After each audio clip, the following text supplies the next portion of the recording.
Hello dear students, I am Iqbal Ahmed from Hygia Group of Institutions। आज हम discuss करेंगे pharmaceutical in organic chemistry के topic का emetics जो कि यूनिट 4 का है। इससे पहले हमने डिस्कस किया था एक्सपेक्टोरेंट। आज हम पढ़ेंगे उसी यूनिट से, यूनिट 4 से इमेटिक। इमेटिक्स क्या होते हैं उसको पढ़ने से पहले सबसे पहले हम देखेंगे लिस्ट ऑफ कंटेंट्स क्या हैं जिनको हमें पढ़ना है। इमेसिस इंट्रोडक्शन पढ़ेंगे, mechanism of action, uses of emetic, general method of preparation, properties, assay, storage and uses of copper sulphate and sodium potassium tartrate. Last में हम पढ़ेंगे रेफरेंसेज। अब सबसे पहले देखते हैं कि इमेसिस क्या होता है। इमेसिस ड्रग डेट प्रोड्यूस या फिर induce vomiting are called emetic. वो ड्रग जो क्या करें, ओमिटिंग को इंड्यूस करें या फिर क्या करें, प्रोड्यूस करें, उसको हम बोलते हैं इमेसिस। या फिर उस प्रोसेस को इमेसिस, उस ड्रग को क्या बोलेंगे, इमेटिक। ओमिटिंग क्या होता है आप देखते हो, what is omitting? It is a forceful explosion of content of the stomach via mouth और समटाइम्स थ्रू नोज। क्या होता है, एक फोर्सफुल एक्सप्लोजन होता है जो स्टमक के कंटेंट होते हैं उनको एक्सपेल आउट करने के लिए थ्रू माउथ या समटाइम कभी कभी नाक से भी। अब ये देखना है कि इमेटिक्स हम इसके पीछे की वजह क्या है पढ़ने के। कभी कभी क्या होता है मतलब आदमी पॉइजन इंजेस्ट कर लेता है या खा लेता है, या स्पेशली ये इंटेंडेड होता है पॉइजनिंग के केस में। अब उसके फर्दर एब्जॉर्प्शन को रोकने के लिए क्या करते हैं हम, पेशेंट को या जो भी एडमिनिस्टर्ड कर लेता है पॉइजन को उसको इमेटिक्स देते हैं, जिससे क्या होता है वाया वोमिटिंग, उल्टी के द्वारा उसका जो कंटेंट होता है स्टमक में वो बाहर निकल जाता है इन केस ऑफ पॉइजनिंग। जिससे क्या होता है उसका फर्दर एब्जॉर्प्शन नहीं हो पाता है और उसके बॉडी में कोई हार्मफुल इफेक्ट प्रोड्यूस नहीं कर पाता वो पॉइजन। तो किस केस में, जब कोई पॉइजन ले लेता है उसमें हम क्या करते हैं, इमेटिक्स दे देते हैं, या कोई गैस्ट्रिक इरिटेंट मटेरियल हो गया या किसी ऐसे केस में जिससे हमें प्रॉब्लम है, तो उस कंटेंट को बाहर करने के लिए क्या करते हैं हम, इमेटिक दे देते हैं। इमेटिक क्या करता है, प्रोड्यूस कर देता है या इंड्यूस कर देता है वोमिटिंग, जिससे क्या होता है जो स्टमक का कंटेंट होता है वो वाया माउथ या नेजल के थ्रू बाहर आ जाता है। इसको क्या बोलते हैं हम, इमेटिक। अब इमेटिक ड्रग क्या होते हैं, इमेटिक ड्रग की डिफिनेशन अभी आगे पढ़ते हैं, उससे पहले देखेंगे कुछ नेचुरल इमेटिक्स हैं जो ट्रेडिशनली पहले यूज की जाती थी, अब भी समटाइम्स यूज की जाती है। जैसे नेचुरल इमेटिक्स में सबसे पहले साल्ट वाटर है। साल्ट वाटर में क्या, warm water act as a mild emetics. अब इसमें कैसे, साल्ट वाटर को अगर हम यूज करें तो 2 spoonful of common salt in 1 pint of warm water. 1 pint का मतलब 473 ml होता है। दूसरा क्या है, mustard seed, 1 table spoonful ground mustard seed in half pint of warm water. ये भी एज आ इमेटिक वर्क करता है। Strong coffee is one of the best domestic stimulant. Strong coffee क्या है, डोमेस्टिक स्टिमुलेंट है जो किसके केस में यूज किया जाता है, स्पेशली नार्कोटिक पॉइजन में। अब इसके बाद हम देखेंगे इमेटिक्स की एक्चुअल डिफिनेशन अगर हमें लिखना हो तो कैसे लिखेंगे। तो these are the drug which gives rise to force regurgitation emesis, या फिर इसको क्या बोलेंगे, emesis, by which the contents of stomach get expelled through the oral cavity. जिससे क्या होता है स्टमक के कंटेंट ओरल कैविटी से बाहर आ जाते हैं। Emetic constitute a valuable part of treatment in poisoning case. अभी पहले ही मैंने बताया कि इसका बहुत ही महत्वपूर्ण रोल है पॉइजनिंग के केस में। क्या करता है ये, जो स्टमक के कंटेंट होते हैं उनको एक्सपेल आउट करा देता है थ्रू ओमिटिंग। ये क्या है, vomiting. They are very important in case of poisoning. अब इसके बाद हम देखेंगे कि ये वर्क कैसे करते हैं। The different mechanism by which emetics act are. पहला है इमेटिक लाइक मॉर्फिन, जैसे मॉर्फिन हो गया, ergot and digitalis glycoside stimulate the chemoreceptor trigger zone. क्या करते हैं, सीटीजेड को स्टिमुलेट करते हैं, जो कि कहाँ लोकेटेड होता है, प्रेजेंट होता है postrema of the medulla oblongata में प्रेजेंट होता है। दूसरा क्या है, emetic like copper sulphate and ipecacuanha act by irritating the GIT. ये कैसे एक्ट करते हैं, गैस्ट्रो इंटेस्टिनल को इरिटेट करके। तीसरा क्या है, the usages of emetic, sorry तीसरा नहीं, इसका यूज क्या है, the usages of emetic are avoided in patient who are unconscious. उस पेशेंट में हम इसको अवॉइड करते हैं जो अनकॉन्शियस होता है या बेहोश होता है, इन कोमा या फिर कोमा में हो, इन दी स्टेट ऑफ डिप्रेशन या डिप्रेशन में हो, shock with severe heart disease, उसको झटका लगा हो और उसको सीवियर हार्ट डिजीज हार्ट की बीमारी हो, ट्यूबरकुलोसिस इसेक्ट्रा, और बहुत सी सारी बीमारियां ऐसी जिसमें हम इमेटिक का यूज नहीं करते हैं। दो मैकेनिज्म है जैसे आपने देखा, पहला कीमोट्रिगर रिसेप्टर, कीमोट्रिगर जो उनको स्टिमुलेट करते हैं, जैसे इसमें ड्रग है morphine, ergot and digitalis glycoside stim, ठीक है। दूसरा जो मैकेनिज्म है emetic like copper sulphate and ipecacuanha act by irritating the GIT, gastrointestinal को इरिटेट करते हैं। जो हमारे सिलेबस में मेंशन है वो भी दूसरे वाले कैटेगरी में आएंगे, जो क्या करेंगे, इरिटेटिंग द जीआईटी। इसके बाद कैरेक्टरिस्टिक देखते हैं कि इमेटिक के कैरेक्टरिस्टिक क्या होते हैं। पहला कैरेक्टरिस्टिक है ये नॉन टॉक्सिक होना चाहिए। दूसरा है non reactive with other drug, दूसरे ड्रग के साथ इसका कोई रिएक्शन ना हो। तीसरा क्या है, do not produce side effect, कोई साइड इफेक्ट ना प्रोड्यूस करें। नॉन इरिटेटिंग इन नेचर, ये नॉन इरिटेटिंग इन नेचर होने चाहिए। Have short onset of action, जो इनका काम करने का वो है वो एज सून एज पॉसिबल, जितनी जल्दी हो सके उतना जल्दी ये काम करें। इनका मतलब शॉर्ट ऑनसेट ऑफ एक्शन का मतलब जल्दी से काम करें।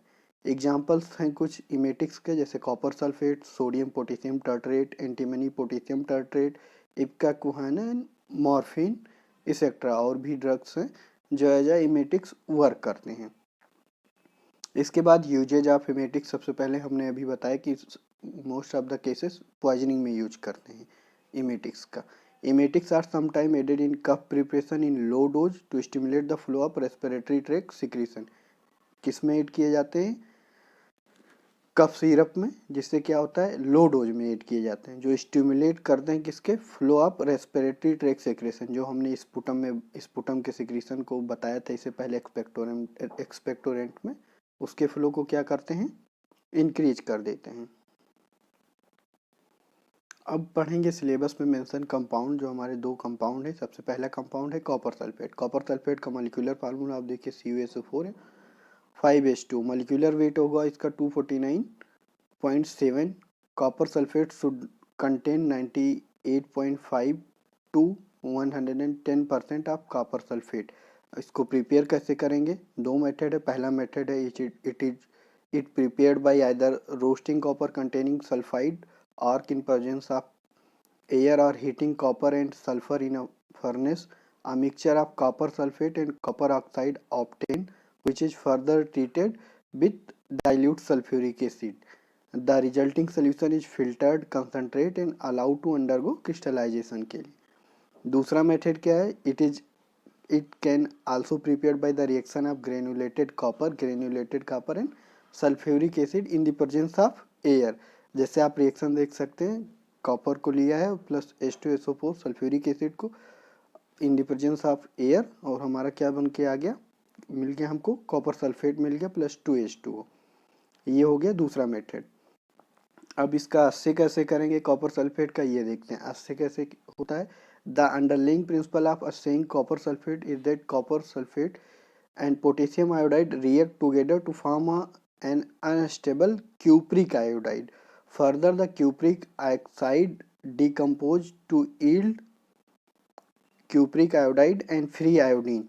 The step involved in assay of copper sulfate, और पहला स्टेप क्या है, a suitable amount of copper sulfate is weighed and dissolved in water। क्या करेंगे, suitable amount copper sulfate का वे करेंगे, उसको वाटर में डिजॉल्व कर लेंगे। दूसरा स्टेप क्या है, potassium iodide and acetic acid are added in the above solution. जो हमने ऊपर सोल्यूशन बनाया कॉपर सल्फेट का वाटर में, उसमें क्या ऐड कर देंगे, potassium iodide and acetic acid को ऐड कर देंगे। तीसरे स्टेप में क्या करेंगे, iodine obtained which is titrated with standard sodium thiosulphate solution using starch as a indicator. ये तीसरा स्टेप है। फिर फोर्थ स्टेप में क्या करते हैं, the titration is continue till the फेंट blue colour of solution appear. जब तक सोल्यूशन का ब्लू कलर ना जाए तब तक हम टाइट्रेशन करते हैं। कैसे रिएक्शन में देखते हैं, सबसे पहले क्या लिया हमने, 2 molecule of copper sulphate plus 4 molecule of potassium iodide, जो कि हमें क्या देता है 2 molecule of cupric iodide plus K2SO4 2 molecule potassium sulphate का। अब जो क्यूप्रिक आयोडाइड है ये फर्दर डिकम्पोज होके क्या देता है क्यूप्रस आयोडाइड प्लस आयोडीन, जो ये फ्री आयोडीन लिबरेट हो रहा है एक तरीके से। जो ये रिएक्शन है क्यूप्रिक आयोडाइड का क्यूप्रस आयोडाइड और प्लस आयोडीन दे रहा है, ये एक रिवर्सेबल रिएक्शन है। अब ये जो फ्री आयोडीन लिबरेट हुआ है इसी को हम फिफ्थ स्टेप में क्या करते हैं सोडियम थायोसल्फेट के साथ टाइट्रेट आगे फर्दर टाइट्रेशन करते हैं। जैसे फिफ्थ स्टेप में क्या होता है 2 gram of potassium thiocyanate is added to the solution and the titration is perform till the blue colour vanish, जब तक ब्लू कलर गायब ना हो जाए तब तक हम क्या करते हैं टाइट्रेशन करते हैं। तो जो ये फ्री आयोडीन फोर्थ स्टेप में मिला था लिबरेट हुआ था उसके साथ क्या करते हैं फर्दर हम सोडियम थायोसल्फेट के साथ रिएक्ट करते हैं। क्या मिलता है हमें sodium tetrathionate plus sodium iodide, ये हो गया। इसी से हम क्या करते हैं एंड पॉइंट चेक करते हैं। अब जब इस क्यूप्रस आयोडाइड में हम पोटेशियम थायोसाइनेट ऐड कर देते हैं तो क्या मिलता है हमें cuprous thiocyanate plus potassium iodide, ये हो गया। क्या इस तरीके से हम अस्से कर लेंगे कॉपर सल्फेट का। अब देखते हैं इन पॉइंट में रिजल्ट क्या मिलता है हमें 1 ml ऑफ 0.1 normal sodium thiosulphate is equal to 0.02497 gram of copper sulphate के इक्वल होता है। ये हो गई हमारी कॉपर सल्फेट के अस्से करने का मेथड। इस तरीके से हम क्या कर लेंगे कॉपर सल्फेट का अस्से कर लेंगे। इसके बाद देखेंगे इसकी प्रॉपर्टीज क्या है। पहली प्रॉपर्टी है इसकी copper sulphate exist as a deep blue coloured, किसमें डीप ब्लू कलर में होता है ट्राइक्लिनिक क्रिस्टल ऑफ पेंटाहाइड्रेट और ब्लू क्रिस्टलाइन ग्रेन्यूल या फिर पाउडर। दूसरा when expose to dry air, जब ये ड्राई एयर से एक्सपोज होता है इट लूजेज मॉइस्चर, क्या करते हैं मॉइस्चर को लूज करते हैं and thus layer of white anhydrous salt form on the crystal. Third copper sulphate is water soluble and insoluble in alcohol. Fourth one its aqueous solution are acidic to litmus paper, इसका aqueous solution क्या होता है litmus paper पे acidic property show करता है। Medicinal usage क्या है copper sulphate की, earlier it was utilise as emetic, क्या इसका डोज था 300 mg in 30 ml water which rapidly activate the center thus use in chemical poisoning। जब केमिकल पॉइजनिंग हो जाती थी तो ये क्या इमीडिएटली एक्टिवेट कर देता था सेंटर्स को, जिससे अर्लियर भी हम इसको यूज करते थे as emetic in the case of poisoning. Second at the present time it is use as astringent and fungicide. Concentration कौन से कंसंट्रेशन पे 1 to 5% concentration meant for external use, external use के लिए मतलब बाहरी यूज के लिए यूज करते हैं, इंटरनल यूज के लिए नहीं है। किस तरीके से एस्ट्रिंजेंट एंड फंगिसाइड, एस्ट्रिंजेंट हम आगे पढ़ेंगे डिटेल में। Third it is also constituent of Benedict and Fehling reagent, जो बेनेडिक्ट एंड फेहलिंग रिएजेंट होता है उसमें भी ये होता है। ये इसके हो गए यूजेज कॉपर सल्फेट के। इसके बाद दूसरा कंपाउंड हम पढ़ेंगे सोडियम पोटेशियम टर्ट्रेट, जो कि हमारे सिलेबस में मेंशन है एजाइमेटिक, उसके बारे में पढ़ते हैं। इसका मॉलिक्यूलर फार्मूला देखते हैं कि NaC4H4O6 प्लस 4H2, इसका मॉलिक्यूलर फार्मूला है किसका सोडियम पोटेशियम टर्ट्रेट का। मॉलिक्यूलर वेट इसका क्या होगा 282.1। It should not have less than 99% and not more than 104% of sodium potassium tartrate. इसको प्रिपेयर कैसे करेंगे देखते हैं। It can be prepared by neutralising a solution of sodium carbonate का सोल्यूशन न्यूट्रलाइज करेंगे किसके साथ potassium bitartrate. Then the solution is boiled, फिर क्या करेंगे न्यूट्रलाइज करने के बाद सोल्यूशन को बॉइल्ड करेंगे for while and heated at a temperature 60 degree centigrade, 60 degree centigrade पे हीट करेंगे for the completion of reaction को कंप्लीट करने के लिए, and for the neutrality adjustment the solution is concentrated to crystallisation and then filtered. क्या करेंगे, solution को concentrate कर लेंगे एंड फिल्टर कर लेंगे जब क्रिस्टल हमारा बन जाएगा। अब रिएक्शन आप देखिए, सबसे पहले हमने क्या लिया, 2 मॉलिक्यूल हैं पोटेशियम बाइटार्ट्रेट के प्लस सोडियम कार्बोनेट के, जिससे हमें क्या मिल जा रहा है, sodium potassium tartrate plus H2 molecule plus carbon dioxide.